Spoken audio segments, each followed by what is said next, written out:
didn't realize that the infamous Destro was sentimental about dogs. I can relieve its misery with one shot. I knew an Eskimo once who said that a man who whips a dog will pull his own sled someday. Tell me, Zartan, what is this dog doing out here in the swamp alone? And why does he look expectantly out into the cypress groves? I hate to tell you this, Mutt, but your dog John Jerry's licking Destro's hand and pointing happily in our direction. I raised him for a puppy, and this is how he pays me back? I tell you, Torpedo, life ain't fair. Don't sell him short just yet. John Jerry may be smarter than you think. Maybe we should collect those Cobra prisoners we left tied to that giant magnolia and scoot. We can pick up Wild Vessel and the Firefly anytime. Right now we should get an accurate accounting of who's in that shack. You can put that ingrate junkyard at the head of the list. Getting restless, Baroness? The G.I. Joe team is out there, Cobra Commander. I can almost smell them.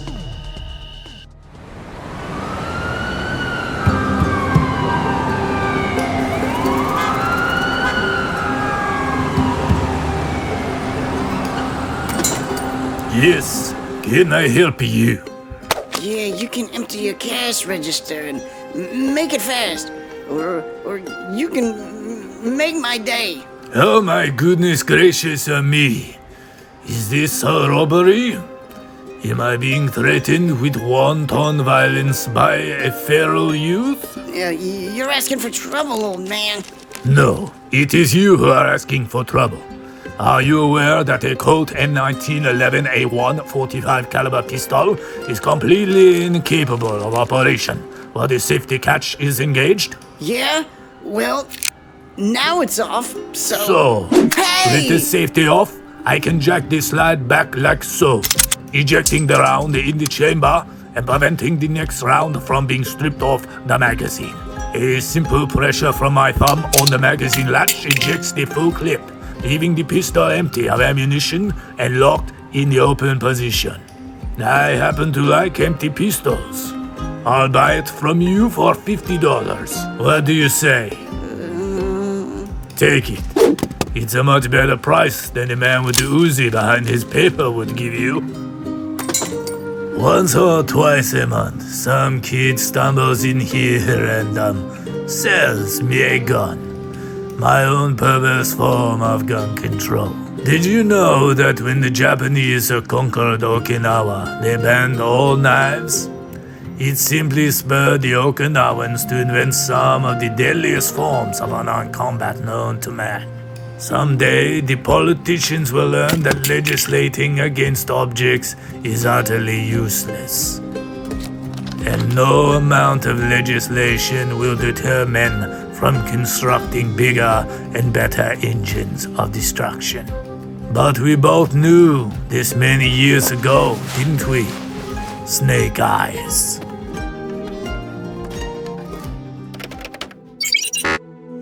Another dead end, Scarlett. According to the computer, that mark on both Snake Eyes and Storm Shadow's arms is a hexagram from the I Ching. That could mean anything, unless you knew how that hexagram linked them together. I've seen that mark on an arm before, more than 10 years ago. Snake Eyes was there. 10 years ago? Southeast Asia? You were at LRRP at the time. Right. 6 of us walked into that stinking valley. 3 of us walked out. We had stumbled on a large force of regulars from the north. They swatted us good. Charles had control of the high ground, so we decided to sneak out through the bottomland. I took the point with my suppressed Mike 1.6. Tommy took the center. He was a Japanese-American kid out of Fresno, unpronounceable last name. Everyone knew him as Tommy. Snake Eyes brought up the tail with his M60. Even back then, he was a mystery. Suddenly, Snake Eyes gives us the take cover sign, something behind us. He was all alone, him and his brand new AK-47, but we knew his buddies couldn't be too far behind. He was a point man who wandered too far ahead. I was about to take him out when Tommy stopped me. He strung up that weird bow he always carried with him and let loose a steel-tipped arrow that went clean through that point center like a hot knife through butter. Tommy reminded me that although a suppressor stifles the discharge report of a rifle, it does nothing to silence the sonic boom of the bullet. We low-crawled through the rift to get clear of that valley and dug in by the tree line to wait for our pickup. Tommy was talking up a storm to Snake Eyes as usual. They'd been through a whole tour together, and they were buku tight. I'd been with them 6 months, and I was an outsider. Tommy was talking about his uncle's business in Japan, family business. Tommy was going to join a firm after the war, and he was hitting heavily that there was room in the business for his old pal. Snake Eyes hardly listened to him. He was always staring at that battered picture of his twin sister. It was his good luck charm. He really believed that nothing could happen to him as long as he kept that photo safe. Pickup Huey came in at high noon, and we marked it LZ with red smoke. I was first on board with the commo gear and code books. Snake Eyes was covering through the tree line, and everything seemed copacetic. Until the sky got filled with red tracer. Snake Eyes went down like a rag doll. Huey was a sitting duck. I ordered Tommy to leave Snake Eyes. I was sure he was dead. Tommy dropped his rug and sprinted back through that crossfire. I had expected that Huey pilot to lift us out of there then and there. Lucky for Tommy and Snake Eyes, I was wrong.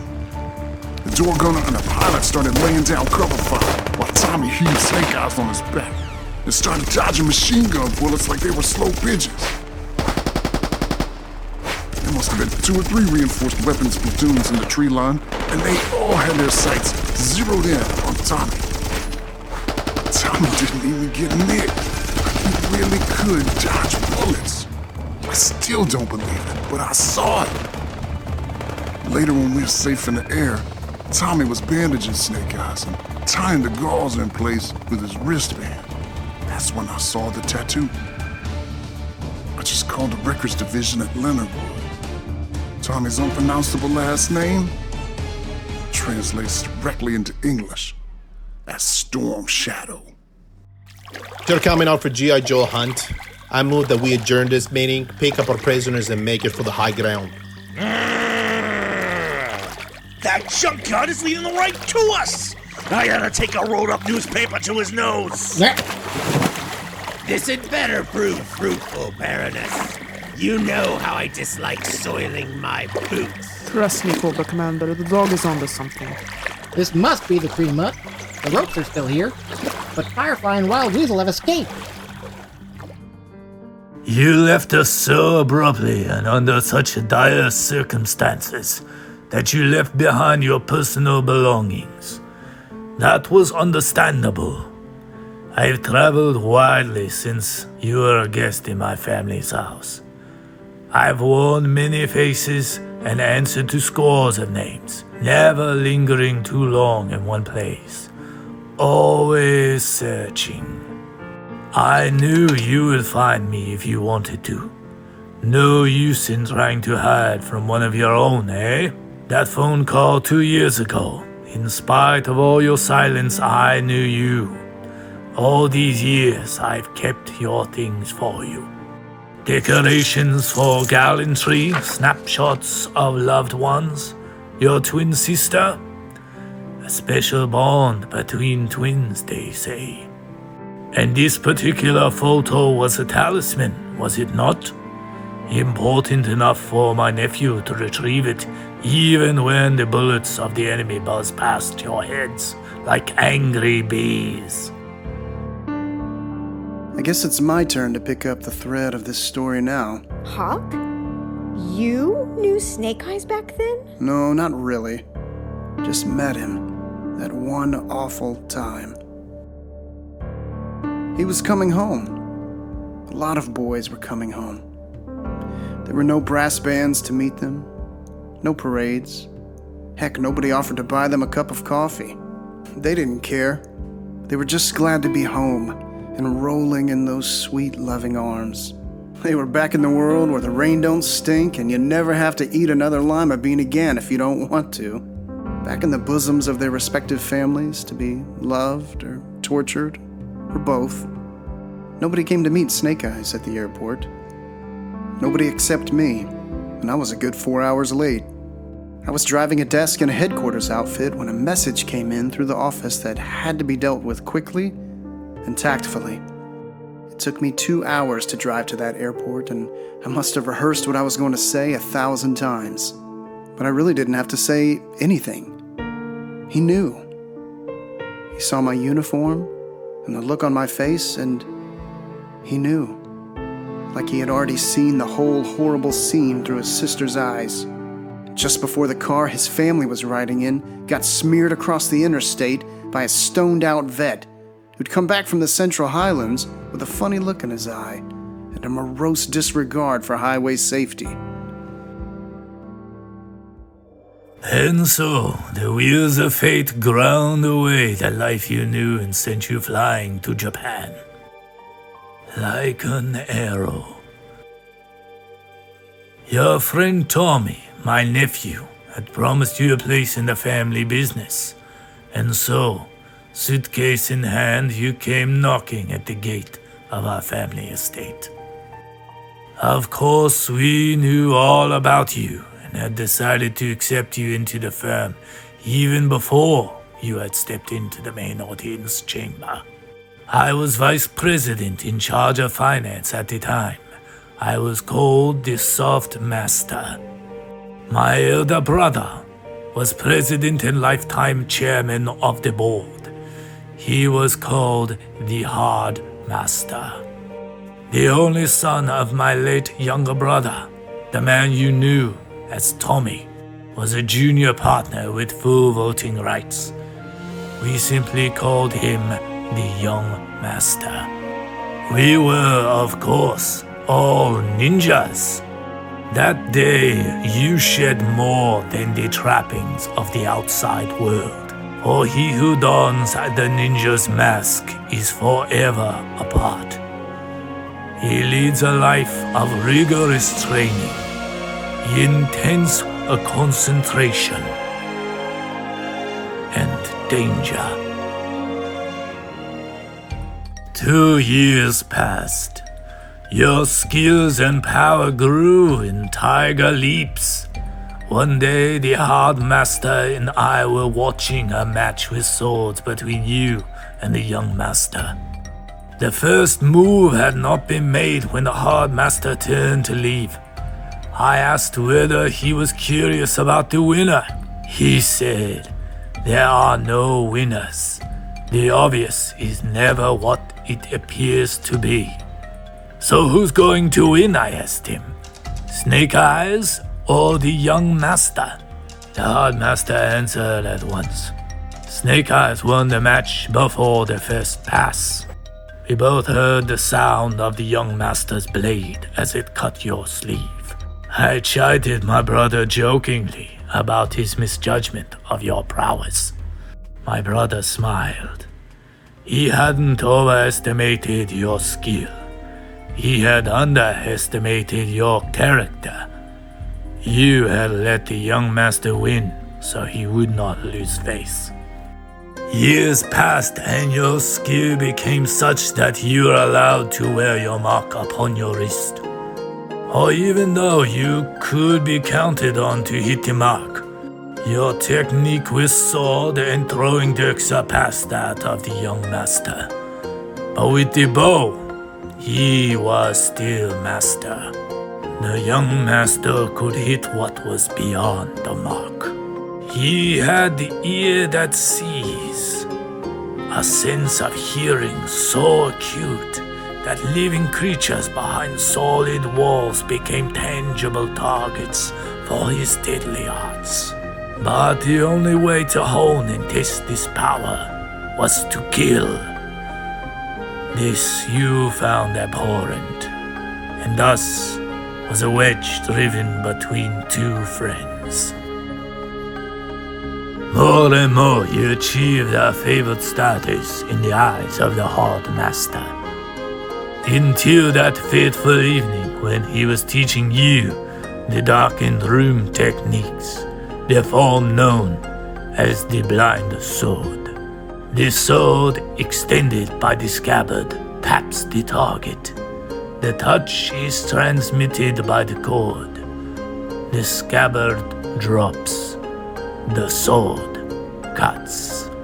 But that night, between the sound of the cut and the fall, you heard something else. A third person in the courtyard, silent, as if listening. My brother also heard, but he dismissed it. A person of no danger to the likes of us, he said. The Hard Master had more important matters to discuss, such as how you would react to being made the heir to the family business in favor of Storm Shadow. Your reply was negative. Undaunted, the Hard Master vaulted behind the screen to continue the evening's discourse. He told you that the only way to counter an opponent who had the ear that sees was to disguise the natural sounds you make in the course of breathing and moving. A form called donning the chameleon's mantle. He challenged you to defend the person he was imitating acoustically behind the screen. You heard the change in the heartbeat, the soft stealth of the footstep. Familiar, but you couldn't place it. It should have been obvious. He was imitating you. Upon hearing the commotion, I dashed out of my rooms in time to see the young master fleeing out the gate, bow in hand. I assumed he was chasing the intruder. If only that had been true. But the evidence of the young master's treachery gleamed before us. His arrow shot with the precision and force that only he could muster. Yet why then did the Hard Master deny the young master's guilt with his dying breath? My nephew is not to blame, he gasped. Do not punish him, for his road will be hard enough. He must live with the lie to find the truth. The young master never returned, and the family business was dispersed.